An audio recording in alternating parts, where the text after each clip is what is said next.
जो एक्सरसाइज 11.3 थी अपनी, उसमें इंट्रोडक्शन चल रहा था अपना, तो हमने इक्वेशन ऑफ प्लेन में 2 के लिए पढ़ लिया है। तो पहले इक्वेशन ऑफ प्लेन जो थी वो किसकी थी बताओ, किसकी थी बताओ? इक्वेशन ऑफ प्लेन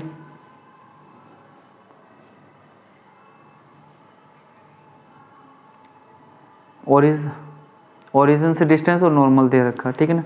सेकंड क्या थी?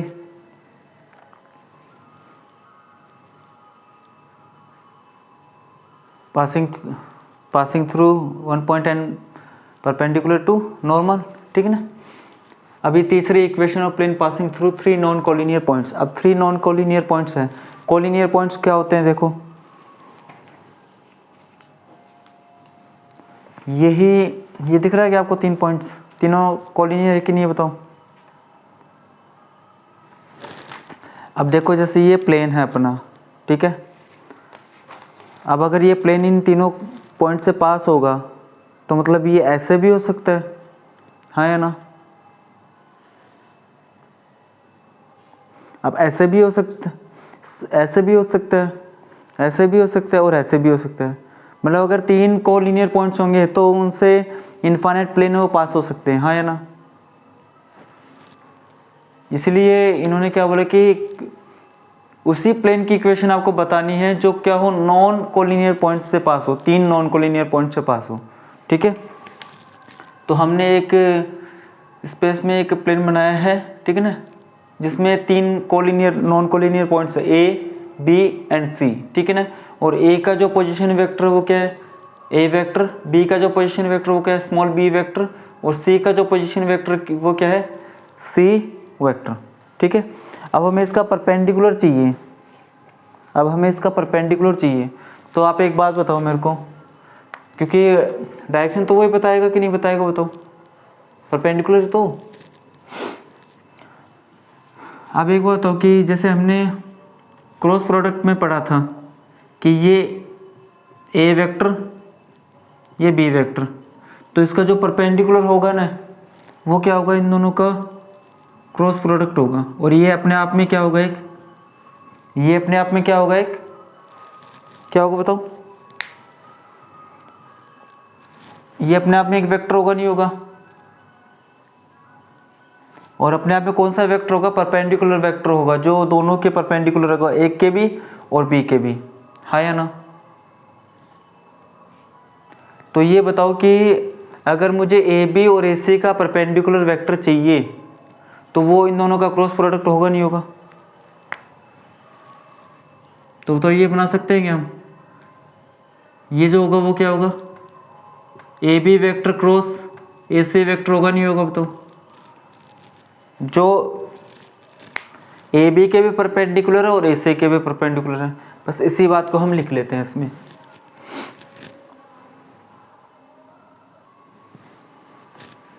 तो अब देखो हमने जो बात बोली थी उसको बस लिखा है हमने कि क्रॉस प्रोडक्ट के अकॉर्डिंग क्या होगा, जो A B vector cross A C vector होगा ना वो ए बी वेक्टर के और ए सी वेक्टर के दोनों के क्या होगा? परपेंडिकुलर होगा। और ए बी वेक्टर और ए सी वेक्टर दोनों प्लेन पे लाई कर रहे हैं, तो बताओ ये A B vector cross A B vector perpendicular होगा नहीं होगा प्लेन के?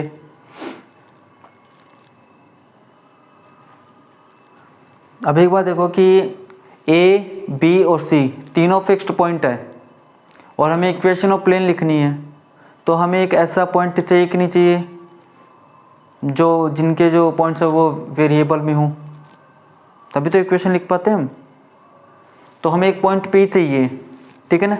तो हम एक पॉइंट मान लेते हैं P यहाँ पे। अब P को किससे ज्वाइन कर दो आप? ए से। और इसका जो पोजीशन वेक्टर वो क्या हो गया? स्मॉल r वेक्टर हो गया, ठीक है ना। तो let P be any point on plane whose position vector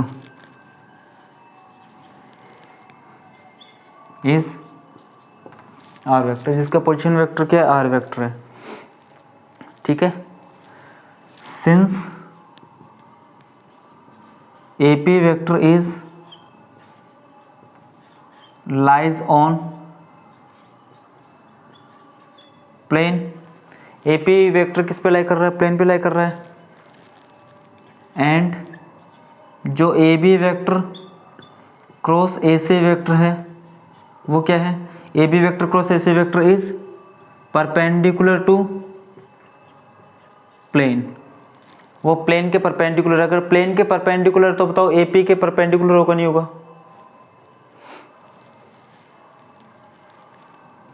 इसलिए होगा नहीं होगा बताओ ऐसा?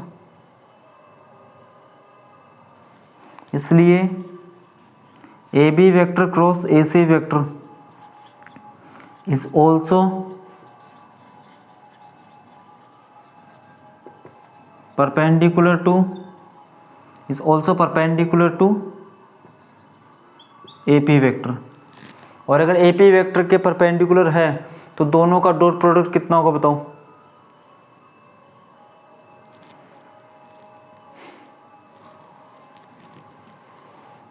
जीरो का। इसका लिख देते हैं that is AP vector is perpendicular to AB vector cross AC vector. So AP vector dot AB vector cross AC vector is equal to 0 होगा। इतनी बात समझ में आ रही है क्या आपको?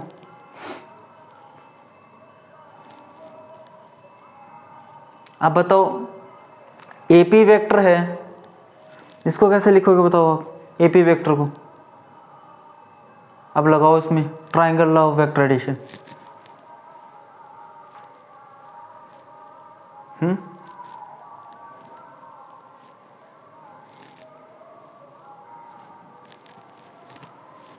AP वेक्टर को कैसे लिखेंगे?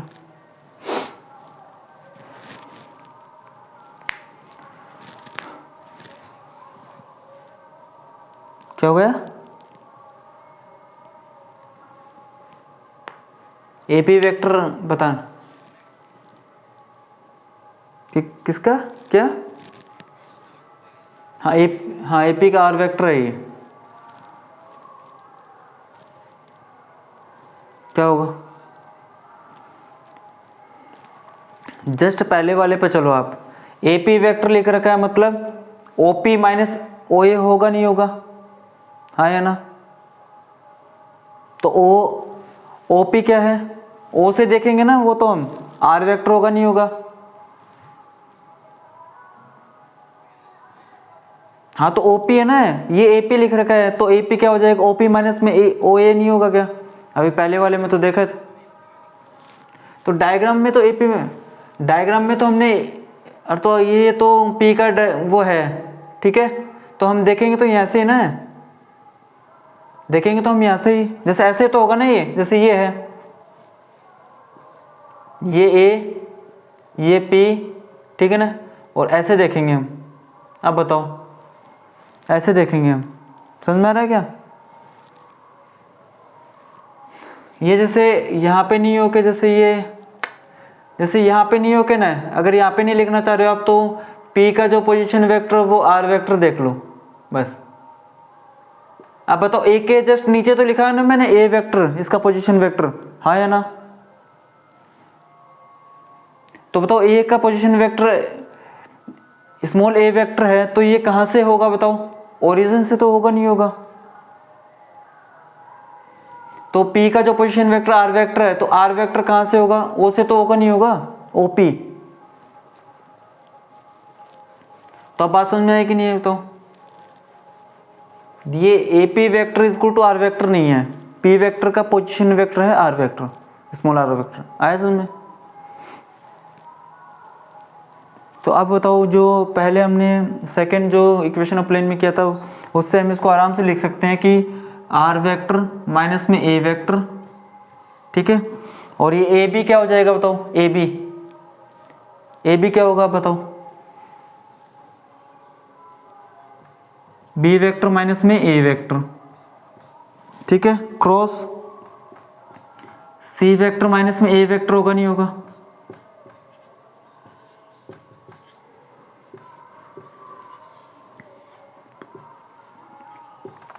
which is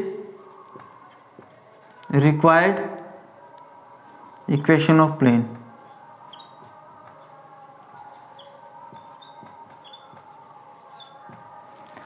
अब देखो ये इक्वेशन ऑफ प्लेन क्यों होगी।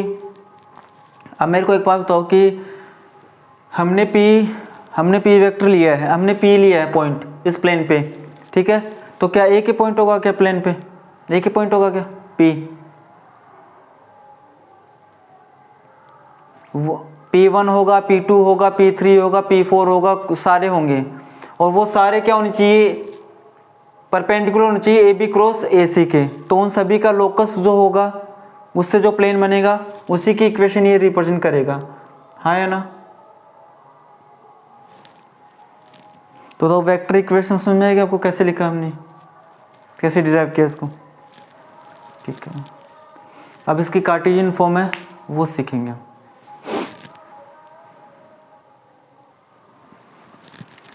तो अब देखो equation of plane passing through 3 non collinear points, इसके हम कार्टेशियन फॉर्म पढ़ेंगे और यही कार्टेशियन फॉर्म है वो ज़्यादा इंपॉर्टेंट होती है, ठीक है ना, क्वेश्चंस इस पे ज़्यादा आते हैं। तो वेक्टर इक्वेशन ये है इसकी, A B C position vector है फिक्स्ड पॉइंट, ठीक है ना। तो ए वेक्टर ये हो गया, बी वेक्टर ये है और सी वेक्टर ये है, आर वेक्टर ये है। फिर हमने B vector minus A vector find किया, C vector minus A vector find किया हमने, ठीक है ना। फिर हमने क्रॉस देखा, इसका क्रॉस प्रोडक्ट। तो इस तरीके से यहाँ तक आ गया। अब इसको आगे हम सोल्व नहीं करें क्योंकि क्या हो जाएगा, ये क्या हो जाएगा, 8 हिस्से आएगी, 8 हिस्से आएगी और 8 हिस्से टर्म, तो 24 टर्म हो जाएगी। तो 24 बहुत ज़्यादा हो जाएगी, ठीक है ना। तो उतना हमें करना नहीं है, ठीक है ना। R vector minus A vector find कर लिया तो वो ये आ गया। अब हमें क्या करना है, सिंपल यहाँ पे रखनी है बस वैल्यू, ठीक है। अब इसको आगे करते हैं। सो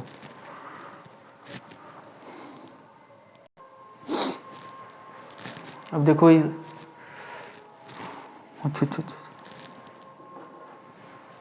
आर वेक्टर माइनस में ए वेक्टर, तो ये होगा, ठीक है ना। B vector minus A vector cross C vector minus A vector, ये होगा। फिर हमने डॉट प्रोडक्ट किया है तो ये स्टेप आ गई है, ठीक है ना। अब इस पूरी चीज़ को हम डिटर्मिनेंट के फॉर्म में लिख सकते हैं, ठीक है ना। तो हमने बस ये डिटर्मिनेंट के फॉर्म में लिखा है और इसके इक्वल 0 आएगा नहीं आएगा, अब तो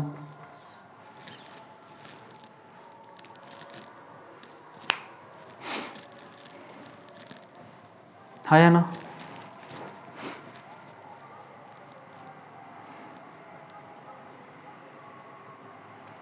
आवाज़ नहीं आ रही क्या आपको,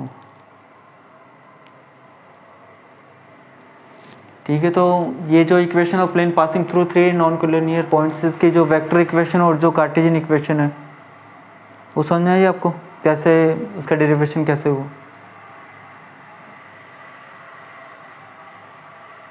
पारस तेरे